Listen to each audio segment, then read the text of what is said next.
नमस्कार फ्रेंड। आज हम लोग क्यूब के बारे में जानेंगे। तो जो क्यूब है यानी हिंदी में जिसे घन कहते हैं, तो आइए क्यूब के बारे में सामान्य सी जानकारी ले लेते हैं। जो क्यूब है ये रीजनिंग का ही एक पार्ट है और इसके बारे में हम लोग बात करेंगे। तो जैसे ये क्यूब है, ये हमारा क्यूब है और क्यूब में सब जो जिसकी हाइट और लंबाई चौड़ाई और ऊंचाई ये तीनों बराबर होती है। तो ये जैसे ये हमारी क्या हो गई, ये हो गई हमारा लंबाई, ये हो गई हमारी हाइट और ये हो गई अपना चौड़ाई। तो इसमें जो लंबाई और चौड़ाई और ऊंचाई ये तीनों किसी भी घन में बराबर होते हैं। फिर इसके बाद आता है कि इसमें क्या क्या होता है। फिर तो पॉइंट नंबर 2 कि इसमें 6 फलक होता है। जैसे 6 फलक यानी जो एक सामने वाला फलक ये हो गया। फिर इसके पीछे जो ये फलक दिख रहा है हम लोगों को, ये वाला, इसके जस्ट अपोजिट दूसरा, फिर एक ऊपर उस वाला सतह, एक नीचे तीसरा और नीचे चौथा, ये साइड में जो है 5वां और 6वां से ये फलक हो गए यानी फेसेस हो गए। फिर तीसरा कि किनारे, तो किनारा इसमें 12 होते हैं। जैसे एक, फिर उसके बाद 2, फिर इसके 3, 4, 5, 6, 7, 8, 9, 10, 11 और ये 12, यानी कि सब मिला के जो किनारे हैं वो 12 होते हैं। फिर चौथा जो है इसमें कोरे, मतलब ये जो इसकी किनारे कितने होते हैं, एक कोर कितने होते हैं, यानी इसमें 8 कोरे होते हैं। 1, 2, 3, 4, 5, 6, 7 और 8। 1, 2, 3, 4, 5, 6, 7, 8 इसमें कोरे होती हैं। तो ये सामान्य सी बात है पासा की घन के बारे में। फिर इसके बाद जो ये घन है इसको यहाँ पे बनाकर देखते हैं कि किस टाइप का इससे क्वेश्चन आता है। तो जैसे ये घन हो गया मेरा, हम लोग का ये घन है। घन में एक सेंटर होता है, एक सेंटर हो घन में। फिर उसके बाद ये साइड में है, यानी किसी भी घन में एक सेंटर हो गया जो कि सिर्फ अकेला एक होता है। फिर ये साइड जो है इसमें 3 होते हैं, जो तीन साइड से जुड़ा हुआ है। जैसे एक ऊपर, एक नीचे, एक बगल में। इसके जस्ट इस साइड, इसको इधर देखेंगे तो एक इधर भी रहेगा, ये साइड है। फिर ये जो एम वाला है यानी मिड वाला है, जो सतह है, छोटी छोटी ये जो सतह है ये इससे जुड़ा हुआ है। फिर उसी प्रकार यहाँ पे ये यस, तो एस में भी 3 हो गई। जैसे यहाँ से और यहाँ से, जो अब इसका मतलब ये है कि जो एस वाला है वो 3 जो कोने हैं इसको कोण कहते हैं। यहाँ पे भी 3 एस रहेगा, यहाँ पे भी 3, यानी जो कोने हैं वो 8 है। तो ये यानी कि हम जब किसी पासा को रंग देते हैं तो उसमें ये जुड़ा हुआ रहता है। इसमें यहाँ पे भी एक इधर रहेगा, एक नीचे, तो मतलब, और इसमें भी एस और इसके पीछे यहाँ पे भी एस और एक नीचे एक इधर, तो मतलब 3 ऐसे जुड़े होते हैं जो किसी सतह में होता है। तो फिर दूसरा में जो एम वाला है, ये इसमें 2 सतहें जुड़ी होती हैं किसी पासे में। तो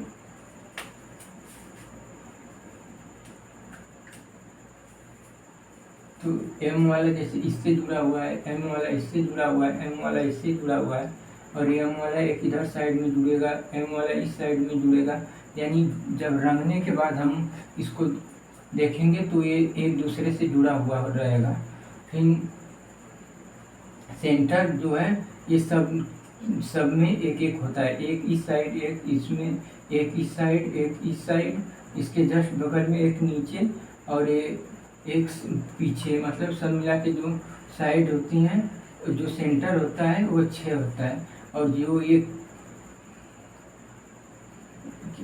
फिर इसी से हम क्वेश्चन किस प्रकार इसमें क्वेश्चन पूछता है, तो यही सब है। फिर इसके बाद जैसे ये इसमें कह देगा कि इसमें बताइए कि कुल कितनी जो छोटे छोटे घन है इसमें कितना है। जैसे एक घन ये 2, ये 3, ये 4, ये 5, 6। तो इस ऐसे ही पूछता है कि ये घन में कितना है। तो उस घन को जो छोटे छोटे घन हैं, बड़े घन में जो छोटे छोटे घन हैं, तो उनको निकालने के लिए पहले इसकी लंबाई दी होती है। जो बड़े घन की है उसकी लंबाई मान लीजिए 3 है, और ये छोटे छोटे भागों में एक एक इसकी लंबाई है, और चौड़ाई भी सेम, लंबाई चौड़ाई और ऊंचाई तीनों सेम रहेगी, और एक एक ये भी है।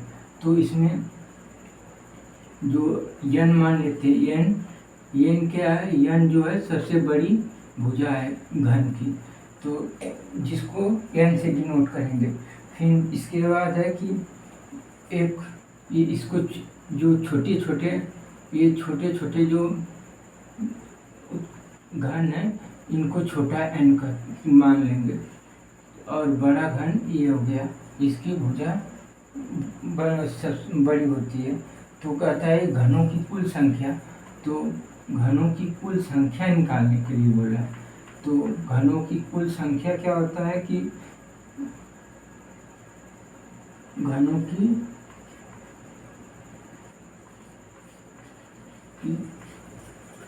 कुल संख्या पर जो बड़े घन है उसमें छोटे घनों की कितनी संख्या है, ये क्वेश्चन पूछता है। तो इसमें क्या है कि जो छोटे घन का क्यूब कर देंगे हमें, तो बड़े वो घनों की कुल संख्या मिल जाएगी। तो घनों की कुल संख्या इस प्रकार प्राप्त कर सकते हैं। तो ये छोटा n क्या है, ये छोटा n जो है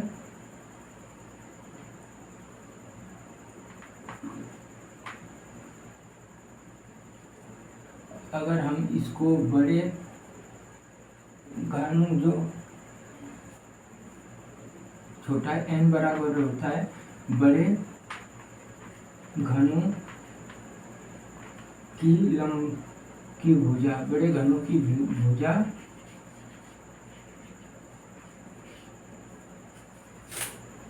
अपान छोटे घनों की भुजा। क्या है कि जो कुल घनों की संख्या निकालने के लिए पहला जो इसमें क्वेश्चन बन के आएगा, पूछेगा कुल घन ये छोटे छोटे हैं एक बड़े घन में, तो उसकी संख्या कैसे निकाली जाती है। तो हम टोटल क्यूब लिख सकते हैं, total cube equal to n का क्यूब। तो n का क्यूब क्या है, बड़े n क्या है, ये छोटा जैसे एक छोटा जो घन है वही, और इसमें छोटा n निकालने के लिए बड़े घनों की भुजा यानी जो 3 है, और जो छोटे घनों की भुजा है यानी 1 है, तो ये निकाल लेंगे। जैसे n इक्वल टू बड़ी भुजा 3 है, छोटी भुजा 1 है। तो इस प्रकार हमारा जो छोटी भुजा है वह 3 आएगा। तो मतलब n जो हमारा निकल के आएगा वह 3 है।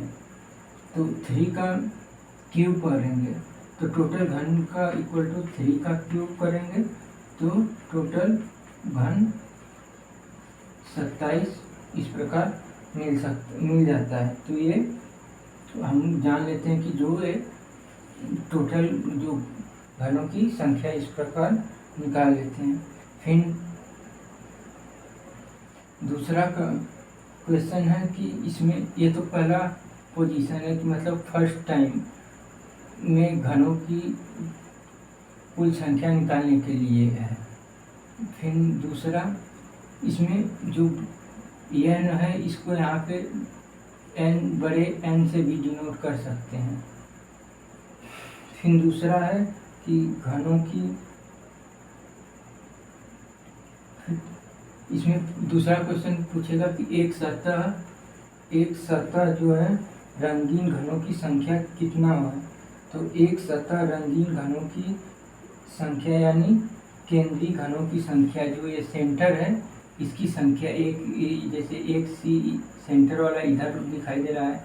फिर इतने सेंटर कितने होंगे इस घन में, तो उस घन की कितनी संख्या है किसी भी घन में। तो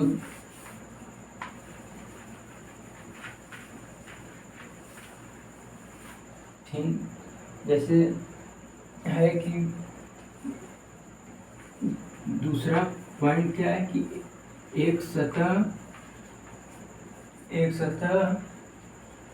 रंगीन घनों की संख्या कितनी होगी किसी भी क्यूब में। तो जैसे एक सतह में रंगीन घनों की संख्या, जैसे एक क्यूब ए हो गया, फिर इसके पीछे, फिर ऊपर, फिर नीचे, फिर इस साइड और बगल में जब ये रहेंगे ये तो एक ही है। अगर मान लीजिए इसको और बढ़ाएंगे तो ये हो जाएगा, ए भी सेंटर में आ जाएगा। तो इसमें क्या है कि पूछ रहा है कि जो एक सतह की जो सेंटर वाला भाग है उसको कैसे, उसका फार्मूला या वो कैसे निकाला जाता है। तो एक सतह ये रंगीन है, मान लीजिए इसको सब रंगा हुआ है। फिर तो इसमें फार्मूला क्या है कि केंद्रीय घनों की संख्या है, इसको केंद्रीय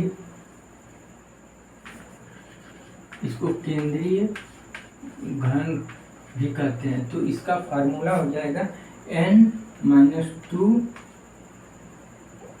का स्क्वायर इंटू 6 की एक सतह रंगीन घनों की संख्या, जिसे C यानी सेंटर में, ये सेंटर हो गया। तो इसका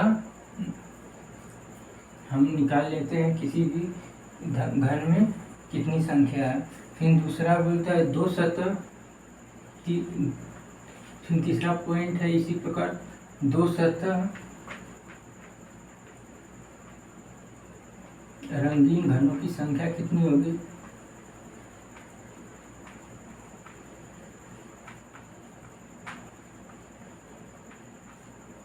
तो इसमें जो दो सतह है यानी जो दो सतह, एक सतह ये जो मिड वाला जुड़ा हुआ है, इस साइड मिड वाला जो जुड़ा हुआ है, इस साइड मिड वाला जो जुड़ा हुआ है, इस साइड जो मिड वाला जुड़ा हुआ है।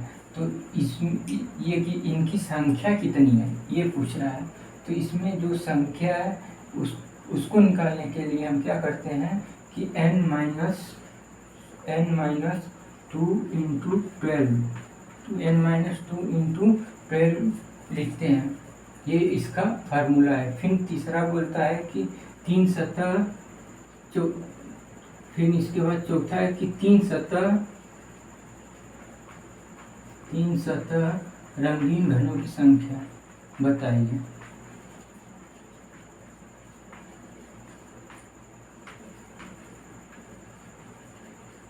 संख्या तो इसमें तीन घन कितना, जैसे SA मतलब ये तीनों जो घन के भाग छोटे छोटे घन हैं बड़े घन के, ये कितने होंगे। जैसे यहाँ पे एक एस इधर, एक पीछे जस्ट होगा, तो इसमें कितना, ऐसे कितने बनेंगे घन जो रंगीन घन होंगे। रंगीन छोटे छोटे घन होंगे। तो इनको निकालने के लिए ये 8 होगा, कोई फार्मूला नहीं है, क्योंकि ये किसी भी घन में ये तीन जो छोटे छोटे घन होते हैं ये 8 ही होते हैं। एक यहाँ होगा, एक कॉर्नर पे 1 2 1 3, ये 4, ये पीछे एक बनेगा 5, और इसके पीछे 6, यहाँ पे एक बनेगा 7, एक 8। मतलब सब जो हमने बताया था कि जो एज है यानी जो कोने हैं, कॉर्नर है, वो 8 ही होता है किसी भी क्यूब में, किसी भी घन में ये इनकी संख्या 8 ही होती है। तो ये कितना है, 8 हो जाएंगे। फिर इसके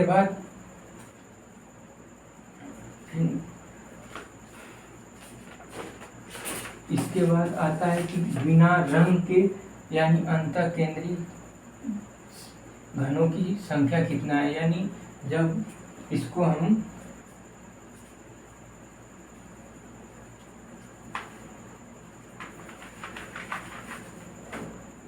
जैसे ये घन है,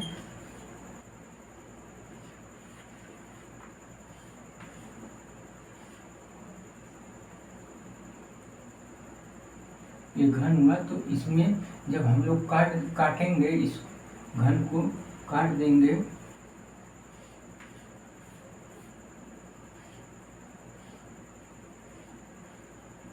ये काट के छोटा छोटा जब भाग निकालेंगे ना, तो इसके बाद पूछता है कि इसमें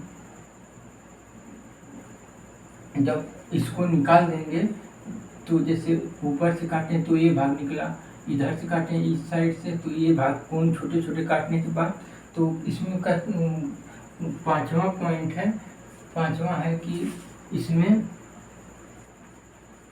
5वां पॉइंट है कि इसमें बताइए कि बिना रंग या रंगहीन या अंतःकेंद्रीय घनों की संख्या कितनी है। जैसे इसको पेंट किए थे, ये वाला पेंट हो गया, फिर ये भाग पेंट हो गया, ये भाग नीचे वाला भाग, साइड वाला भाग पेंट हो गया, सब पेंट हो गया, लेकिन जो इन सबको काटने के बाद जो बीच वाला भाग मिलेगा, जो केंद्रीय भाग मिलेगा, वह भाग रंग से नहीं, वह रंगीन नहीं होगा। तो उसकी संख्या निकालने के लिए क्या करेंगे, तो जो रंगहीन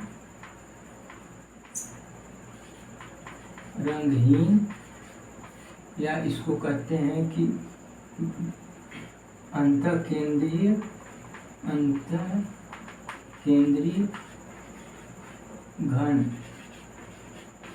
घनों की जो इनकी संख्या है, इनको निकालने के लिए एक फार्मूला है n-2 का क्यूब, जो कि n-2 के पावर होल क्यूब। ये बिना रंग के या रंगहीन या अंतःकेंद्रीय घनों की संख्या निकालने के लिए n-2 का होल क्यूब। फिर इसमें n, अब ये n सब में जो आ रहा है वो n है क्या, तो n जो है इसमें, ये जो n है, n बराबर बड़े घनों की संख्या बड़ा अपान छोटे घनों की संख्या है। इसमें यही है कि जो छोटा n है, यानी छोटे छोटे जो n मतलब छोटे छोटे जो पार्ट थे छोटे बड़े घन के, वह n से डिनोट करते थे, और ये जो n है ये इसके बराबर होता है बड़े घनों की संख्या अपन छोटे घनों की संख्या। तो जैसे ये 3 हुआ, ये 1-1 हो गया, तो 3 बड़े घन की संख्या और छोटे घनों की 1-1 हो गया, तो 1 = 3 आएगा। तो ये इस प्रकार छोटे घन की हम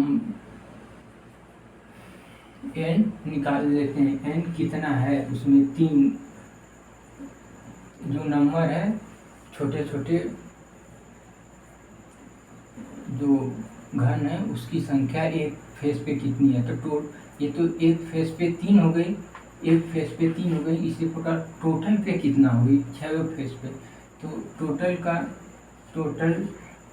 कोण या इसको बड़ा n से कर सकते हैं। कुल जो सब घन है यानी सभी घन इक्वल टू जो छोटे छोटे घन है n का क्यूब हो जाता है। तो n का क्यूब करने के बाद 3 का क्यूब का करने के बाद 27। अब अगर पूछता है कि